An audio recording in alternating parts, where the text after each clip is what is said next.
Welcome you here to the terrace of Reser Stadium. Brenden Slaughter alongside Keenan, Puncocher here for the Orange Media Network pregame show where Oregon State's about ready to take on Stanford in this Thursday night matchup. Keenan, what do you like about this matchup tonight? Well, you take a look around first. How do you not like this weather? I mean, you feel like it's late October. You would almost think it's a June day out here. It's beautiful. So absolutely prime time, 6 o'clock ESPN. This game has all the implications, not only for it to go Stanford's way, but for it to also go Oregon State's way. So I think Oregon State, potential upset tonight. I think they're looking at a maybe uncharted territory. ESPN, they love Stanford. That's why they're here. Oregon State, they have a great opportunity to come out under the lights. I think that's a good point. I mean, it's Thursday night. Oregon State's 1-6. They don't have a lot to lose. Keenan, Stanford, on the other hand, they do have a lot to lose. They're trying to fight for the Pac-12 North.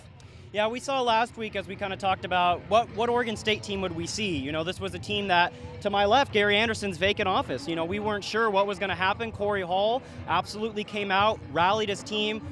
Beavers played amazing football, almost got the win against Colorado. So as you said, the Beavers have nothing to lose. Stanford, on the other hand, we could talk about their early season struggles, their losses at maybe games they shouldn't have, annihilated by USC early on. Yes. So they do have a lot on the line. And a Pac-12 South and North that it's pretty competitive this year. You mentioned Colorado, and again, I know Beaver fans were really excited by that performance, but Keenan, I think you have to take it with a grain of salt when we see how bad Colorado might be, especially after their loss to Washington State, where they were shut out on offense. Colorado might be the second worst team in the conference. Yeah, they've definitely taken a step back, and I think regardless, you have to look at the Stanford team and know that they are a ranked team. Yep. ESPN is here for them, and they had high expectations going into the season. We weren't sure what Stanford team we were going to see with the loss of Christian McCaffrey going to the NFL. Bryce Love. Obviously, you could talk about this guy for days, averaging 10 yards a carry right now, almost 1,500 yards, rushed the ball over 100 times, and we're only midway through the season, a little over midway through the season. So Stanford pumping out running backs. They have the tight ends. They're a very well-coached team.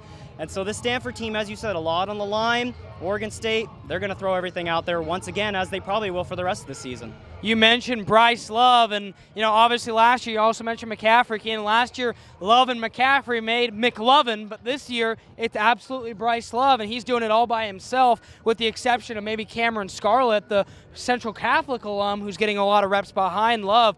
But the big thing to be considerate of is today, Bryce Love, questionable to play. We're talking about a guy who leads the FBS by a wide margin in rushing yards per game. He might not go, Keenan, with a gimpy ankle. Do you expect him to go tonight, and how big could that sway things one way or the other?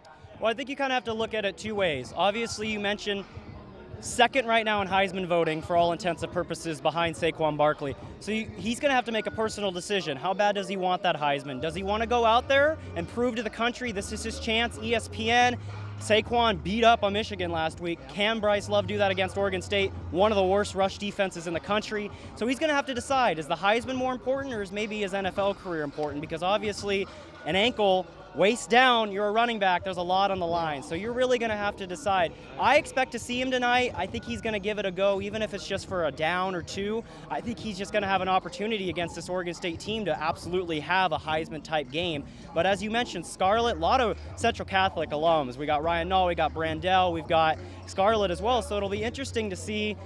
Nall last year, as you mentioned too, we were there in Palo Alto on the roof. Yep. Nall, not 100% in that game, did go out with an injury, so we were talking about, will we see that Love-Nall matchup? Maybe not. I expect Love to at least give it a little bit of a go, but he's going to have to weigh his options and decide what's more important for him. Yeah, for me, I expect Love to also give it a go. I think he may test the ankle. Again, I heard, it's not 100%. I expect him to probably test it. I don't think he will play, though. I think he'll test it in pregame, but I think he will sit out. And I think that gives Oregon State an opportunity. I'm not saying Cameron Scarlett can't hold the load, but they haven't played without Bryce Love all year. That throws a huge hole in Stanford's offensive pro-style ground and pound offense, where I think Oregon State could maybe just have a chance at an upset. Yeah, and I think the thing to remember too with Scarlett is he's still getting worked into the offense. He's certainly not a guy who, has no familiarity with the offense. He has multiple touchdowns on the season. His long, I believe, is 68 yards on the season, so he can rush. He's a fast runner as well as a little bit bigger. So it'll be interesting to see, of course, Oregon native. It'd be really entertaining to see him get some action against Nall tonight. Practically old high school buddies. So it'll be interesting to see. I think, though, regardless, the game changes if Love plays or not. I think you're really looking at a different Stanford team if he doesn't play, because how do you replace someone who's potentially the second in Heisman voting right now, you know? Yeah, that's 100% true, and I think that will be a big key for Oregon State in determining if they'll have a chance to win in this game. Keenan, let's go score predictions. We'll go one with Love, one without Love. Let's hear them. So I personally think Oregon State, they're going to struggle to get points on the board. I think Stanford's going to struggle too. Both teams are, type ground teams. They're not really going to wow you with their passing. I think we've seen that all season long from both Garrettson as well as the quarterback controversy injuries with Stanford that they've had. So with Love, I think this game, it's pretty much out of reach, I think, for Oregon State. I have it at 42-14 with Love. I just think he's going to be a morale boost. I think he's going to get in the end zone multiple times if he does play.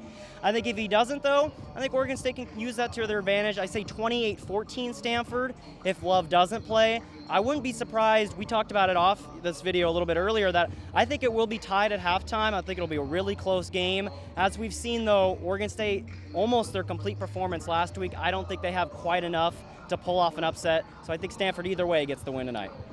I'm inclined to agree with you, Keenan. My score's a little bit different. With Love, I have 42-21 Stanford. Without Love, I have Stanford winning 24-21 thanks to a late field goal. Stanford's field goal kicker is one of the best. I think they get it done at the end. So make sure to tune in to KBVR on kbvr.com/listen, also on 88.7 in your car to hear the play-by-play from Keenan and myself.